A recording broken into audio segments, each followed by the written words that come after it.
तो लीजिए प्यारे विद्यार्थियों, हमारे पास में आ चुका कक्षा 11वीं अर्धवार्षिक परीक्षा 2025-26 का आपका लेखा शास्त्र विषय का पूरा क्वेश्चन पेपर और इसका पूरा सॉल्यूशन। जी हाँ प्यारे बच्चों, आप सबके लिए देख सकते हो एकदम रियल वाला क्वेश्चन पेपर लेकर आ चुका हूँ। जैसा पेपर मैं यहाँ पर आपको बताऊंगा ना, 101% पूरा का पूरा क्वेश्चन पेपर प्यारे बच्चों आपको परीक्षाओं में ऐसा का ऐसा ही देखने को मिलेगा। एक भी क्वेश्चन का आंसर प्यारे बच्चों यहाँ से आपका मिस नहीं होगा। इसलिए आप सब लोगों से रिक्वेस्ट है प्यारे बच्चों कि यहाँ से आप लोग इस पेपर को अच्छे प्रकार से देख कर जाइएगा, ताकि आपको कक्षा 11वीं अर्धवार्षिक परीक्षा 2025-26 का ये लेखा शास्त्र विषय का पूरा क्वेश्चन पेपर अच्छे से समझ में आ सके। टोटली आपके पेपर में जैसे क्वेश्चन पूछे जाएंगे ना, ठीक वैसे के वैसे क्वेश्चन प्यारे बच्चों मेरे द्वारा यहाँ से आपको बताए जाएंगे। एक भी क्वेश्चन का आंसर प्यारे बच्चों यहाँ से आपका मिस नहीं होगा। तो चलो अपन जल्दी से आगे बढ़ते हैं, समझते हैं कक्षा 11वीं अर्धवार्षिक परीक्षा 2025-26 के आपके लेखा शास्त्र के पूरे पेपर को और इस पेपर के पूरे सॉल्यूशन को। तो देखो, इस प्रकार का क्वेश्चन पेपर आपको परीक्षाओं में देखने को मिलेगा। कक्षा 11वीं अर्धवार्षिक परीक्षा 2025-26 का आपका ये लेखा शास्त्र विषय का पेपर है। जैसा पेपर मैं यहाँ पर आपको बताऊंगा ना, ठीक वैसा का वैसे क्वेश्चन पेपर आपको परीक्षाओं में देखने को मिलेगा। एक भी क्वेश्चन का आंसर प्यारे बच्चों यहाँ से आपका मिस नहीं होगा। तो चलो अपन जल्दी से आगे बढ़ते हैं, समझते हैं आपके पूरे पेपर को और इस पेपर के पूरे सॉल्यूशन को, ताकि प्यारे बच्चों आप लोग अपनी परीक्षाओं में टॉप कर सकें। तो देखो, मैं आपको बताता हूं कि आपका पेपर परीक्षाओं में कैसा आएगा। देख सकते हो प्यारे बच्चों, इस प्रकार का क्वेश्चन पेपर आपको परीक्षाओं में देखने को मिलेगा। एकदम प्यारे बच्चों शाम के 6 बजे हमारे पास में पूरा का पूरा आपका असली वाला पेपर आ चुका है। तो इसलिए आप लोग इस पेपर को अच्छे से देखकर जरूर जाइएगा। अब चलो मैं आपको एक एक करके सभी क्वेश्चन के आंसर बताता हूँ। पहला क्वेश्चन पूछा है, निम्न में से लेखांकन सूचना की गुणवत्ता का निर्धारक तत्व नहीं है। देखो, इसका राइट आंसर प्यारे बच्चों आपका सरलता आ जाएगा। और अब अगला क्वेश्चन अपन पढ़ते हैं, दोहरा लेखा प्रणाली का आविष्कार किसने किया था। तो देखो, इसका राइट आंसर आपका लुकास पेसियोली आ जाएगा। और अब अगला क्वेश्चन, प्रलेख जिसके आधार पर पुस्तकों में लेख किया जाता है, इसे क्या कहते हैं। तो देखो बच्चों, इस क्वेश्चन का राइट आंसर आपका क्या होगा। इसका राइट आंसर बच्चों आपका द नंबर का आ जाएगा, प्रमाणक होगा। और तलपट है, देखो पर तो तलपट क्या है, इस क्वेश्चन का राइट आंसर आपका क्या आ जाएगा, शेषों की सूची विवरण, इसका राइट आंसर होगा ये वाला। ठीक है, तो यहाँ तक कि आप लोग इन क्वेश्चन के उत्तरों को देख लो। अब उसके बाद में देखो पर जो अगला क्वेश्चन ये दे रखा है, इसको भी पढ़कर जाना। मूल लिहाज का संबंध से है। देखो पर जो मूल लिहाज का संबंध स्थायी संपत्ति से है। मजदूरी व वेतन को लिखा जाता है। देखो प्यारे जो मजदूरी और वेतन को किधर लिखा जाता है, तो देखो इसका राइट आंसर आपका आ जाएगा व्यापार खाते में इसको लिखा जाता है। ठीक है, यहाँ तक कि मैंने आपको सभी क्वेश्चन के आंसर प्यारे जो आपको बता दिए हैं। और उसके बाद में चलो अपन आगे बढ़ते हैं, इन क्वेश्चन को भी पढ़ लेते हैं। देखो, यहाँ पर आपके पेपर में परीक्षा में क्वेश्चन इस प्रकार से देखने को मिलेंगे।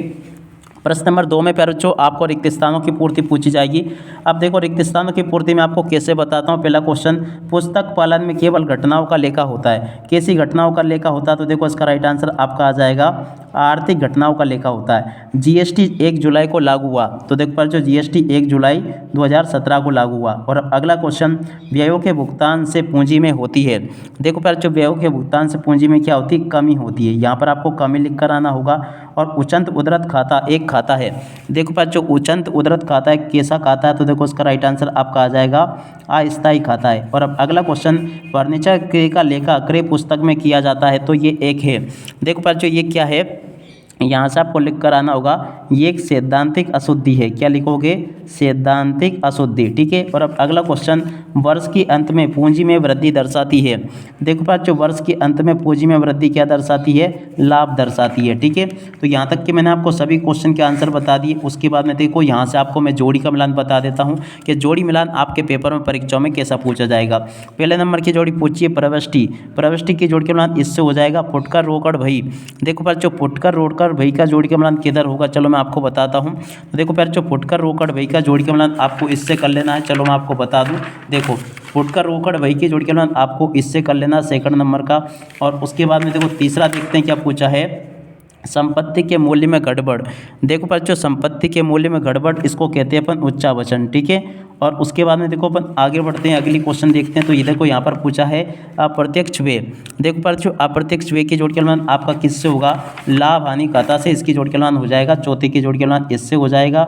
और उसके बाद में चलो अपन आगे बढ़ते हैं, आगे क्वेश्चन पढ़ते हैं। तो देखो, आगे आपके पेपर में परीक्षाओं में क्वेश्चन ऐसे पूछे जाएंगे। ठीक है, यहाँ पर क्वेश्चन पूछा है आर्थिक स्थिति। 5 नंबर का जो क्वेश्चन प्यारे बच्चों पूछा गया है, इसकी जोड़ के मिलान आपको जी से कर लेना, चिट्टा से। आदत वे की जोड़ के मिलान प्यारे बच्चों आपको किससे करना होगा, इसकी जोड़ के मिलान आपको डी से करना होगा। और पूर्व दत्त वे की जोड़ के मिलान प्यारे बच्चों आपको करना होगा ई से। ठीक है, तो यहाँ तक का पूरा प्यारे बच्चों मैंने जोड़ी का मिलान बता दिया। उसके बाद में देखो यहाँ से आप लोग सत्य सत्य को देख जाना। सत्य सत्य आपके पेपर में परीक्षाओं में ऐसा पूछा गया है, वे व्यक्ति जो उधार माल क्रय करता है उसे लेनदार कहते हैं। देखो ये आपका असत्य हो जाएगा। लेखांकन प्रमाप मौखिक विवरण होते हैं। देखो पर जो ये क्वेश्चन ये भी आपका असत्य होगा। खाते के दाएं पक्ष को जमा पक्ष भी कहते हैं। तो देखो पर जो ये जो क्वेश्चन पूछा गया ना आपका, ये भी क्या हो जाएगा, सत्य हो जाएगा। ठीक है, और अब अगला क्वेश्चन, क्रय पुस्तक में नगद व उधार क्रय का अभिलेखन किया जाता है। चौथे नंबर का जो क्वेश्चन प्यारे जो पूछा गया ये भी आपका सत्य होगा। क्षतिपूरक अशुद्धियों का प्रभाव तलपट पर नहीं पड़ता है।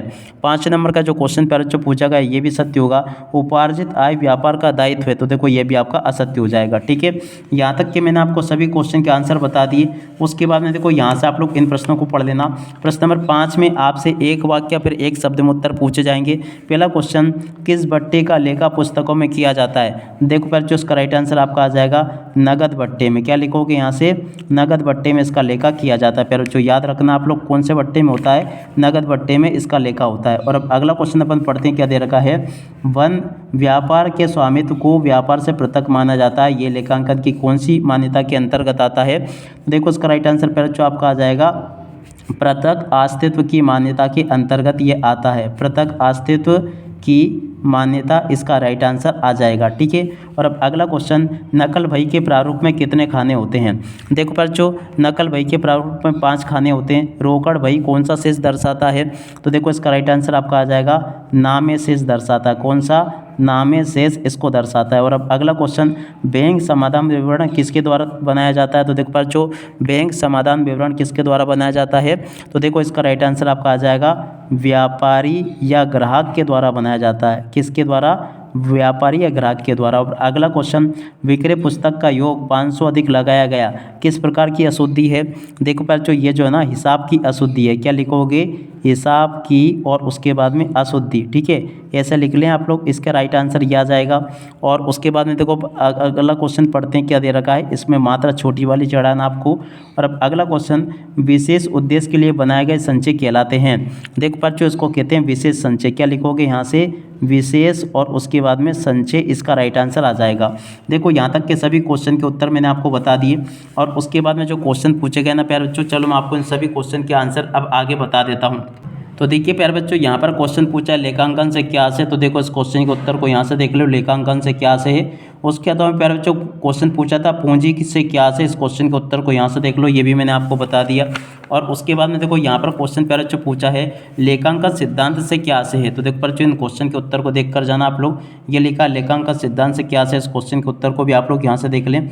और उसके बाद में देखो अगला क्वेश्चन पूछा है जीएसटी की अवधारणा को समझाइए। तो देखो इस क्वेश्चन के उत्तर को यहाँ से देख लो। और अब अगला क्वेश्चन अपन पढ़ते हैं, देख सकते हो प्रमाणक से क्या से है। देखो पर जो प्रमाणक से क्या से, इस क्वेश्चन के उत्तर को यहाँ से देख लो। लेखांकन समीकरण से क्या से, इस क्वेश्चन के उत्तर को यहाँ से देख लीजिएगा। और अब अगला क्वेश्चन अपन पढ़ते हैं, देख सकते हो विपर्य प्रविष्टि से क्या से। तो देखो पर जो विपर्य प्रविष्टि से क्या से, इस क्वेश्चन के उत्तर को यहाँ से देख लो। रोकड़ बही से क्या से, इस क्वेश्चन के उत्तर को प्यारे बच्चों यहाँ से देख लो। और अब अगला क्वेश्चन अपन पढ़ते हैं बैंक समाधान विवरण से क्या से। तो देखो पर जो बैंक समाधान विवरण से क्या से, इस क्वेश्चन के उत्तर को यहाँ से देख कर लिख दो। पासबुक से क्या से प्यारे बच्चों, देखो इस क्वेश्चन का उत्तर ये लिखा है। और उसके बाद में देखो अगला क्वेश्चन पढ़ते हैं उच्चतम उद्धृत खाता क्या है। देख पाए जो उच्चतम उद्धृत खाता क्या है, इस क्वेश्चन के उत्तर को यहाँ से देखकर लिख देना। और उसके अगले क्वेश्चन के उत्तर को यहाँ से देखकर लिख देना। ठीक है, और अब अगला क्वेश्चन अपन पढ़ते हैं, देख सकते हो संपत्ति की अवशिष्ट मूल्य से क्या से। तो देखो संपत्ति की अवशिष्ट मूल्य से क्या से, इस क्वेश्चन के उत्तर को यहाँ से देखकर लिख दो। मूल्यह्रास की सीधी रेखा पद्धति से क्या से, इस क्वेश्चन के उत्तर को प्यारे जो यहाँ से देखकर लिख देना। और अब अगला क्वेश्चन अपन पढ़ते हैं सकल लाभ से क्या से है। तो देखो पर जो सकल लाभ से क्या से, इस क्वेश्चन के उत्तर को यहाँ से देखकर लिख दो। बता दिया मैंने आपको। लाभ हानि खाता से क्या से, इस क्वेश्चन के उत्तर को प्यारे जो यहाँ से देखकर लिख दो। और अब अगला क्वेश्चन अपन पढ़ते हैं, क्या दे रखा है अशुद्ध ऋण की पुनः प्राप्ति से क्या से। तो देखो इस क्वेश्चन के उत्तर को प्यारे जो यहाँ से देखकर लिख दो। ये भी बता दिया मैंने आपको। डूबत ऋण संचय क्यों बनाया जाता है, इस क्वेश्चन के उत्तर को यहाँ से देखकर लिख दो।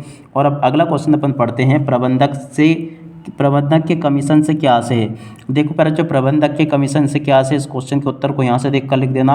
पूंजी पर ब्याज क्यों आवश्यक है, इस क्वेश्चन के उत्तर को प्यारे बच्चों यहाँ से देखकर लिख दो। और अब अगला क्वेश्चन अपन पढ़ते हैं, क्या दे रखा है। ए टू जेड सभी के सभी क्वेश्चन और उन क्वेश्चन के उत्तर मेरे द्वारा यहाँ पर आपको बताए जा रहे हैं, इनको आप लोग देखते चलें। तो यहाँ तक के सभी क्वेश्चन के उत्तर तो मैंने आपको बता दिए हैं। और उसके बाद में देखो आगे आपके पेपर में, परीक्षा में क्वेश्चन इस प्रकार से पूछे जाएंगे। देख सकते हो प्रश्न नंबर 16 जो पूछा गया, 16वें क्वेश्चन के उत्तर को यहाँ से देख लेना, ये मैंने बता दिया आपको पूरा का पूरा। और उसके बाद में देखो प्रश्न नंबर 17 का उत्तर यहाँ से देख कर लिख देना, ये भी मैंने आपको बता दिया। उम्मीद करता हूँ कि यहाँ तक का आपको पूरा का पूरा अच्छे से समझ में आ गया होगा। और अब अगला क्वेश्चन, उचंत खाते की विशेषता आपको बतानी है। तो देखो पर जो उचंत खाते की विशेषता यहाँ से देखकर लिख देना। मूल्यह्रास की स्थिर किस्त पद्धति, अवशिष्ट मूल्य पद्धति में अंतर आपको बताना। तो देखो इस क्वेश्चन के उत्तर को यहाँ से देख लो। और अब अगला क्वेश्चन अपन पढ़ते हैं, प्रश्न नंबर 19। देखो यहाँ तक के क्वेश्चन के उत्तर तो बता दिए। प्रश्न नंबर 19, चिट्टा बनाने के 3 उद्देश्य आपको बताने। तो देखो प्यारे जो चिट्टा बनाने के 3 उद्देश्य यहाँ से देख लेना, ये भी मैंने बता दिया आपको। और उसके बाद में देखो सर्कल लाभ और शुद्ध लाभ में आपको अंतर बताना, इस क्वेश्चन के उत्तर को भी देख कर लिख देना। और उसके बाद में चलो अपन आगे बढ़ते हैं। देखो अब आगे आपके पेपर में, परीक्षा में क्वेश्चन ऐसे पूछे गए। प्रश्न नंबर 20 के उत्तर को यहाँ से देख कर लिख देना। 20 के बाद में जो क्वेश्चन पूछे गए ना प्यारे, जो उन क्वेश्चन के उत्तर को यहाँ से देख कर लिख दो, ये भी मैंने आपको बता दिया। आशा करता हूँ कि यहाँ तक का पूरा पेपर प्यारे जो आपको अच्छे से समझ में आ गया होगा। और जैसा पेपर मैंने आपको बताया ना, ठीक वैसा का वैसे क्वेश्चन पेपर आपको परीक्षाओं में देखने को मिलेगा। 21वें क्वेश्चन के उत्तर को यहाँ से देखकर लिख लो आप लोग, और पूरा का पूरा समझ लो। प्रश्न नंबर 22 का उत्तर ये लिखा है, इसको भी देख लो और पूरा का पूरा समझ लो। 23वें क्वेश्चन का उत्तर प्यारे जो ये दे रखा है, इसको भी देख लें और पूरा का पूरा समझ लें। उसके बाद वाला क्वेश्चन का उत्तर प्यारे जो ये दे रखा है, इसको भी देख लें और पूरा का पूरा समझ लें। इस प्रकार से प्यारे जो आप लोग देख सकते हो, ए टू जेड सभी के सभी क्वेश्चन और उन क्वेश्चन के उत्तर मेरे द्वारा आपको बता दिए गए हैं। एक भी क्वेश्चन का आंसर प्यारे जो यहाँ से आपका मिस नहीं होगा, जैसा कि मैंने आपको बताया था। उम्मीद करता हूँ कि प्यारे जो ये पेपर आपका बहुत अच्छा जाएगा। आप इसी के साथ में इस वीडियो को यहीं पर पूरा करते हैं। नमस्कार, जय हिंद, जय भारत।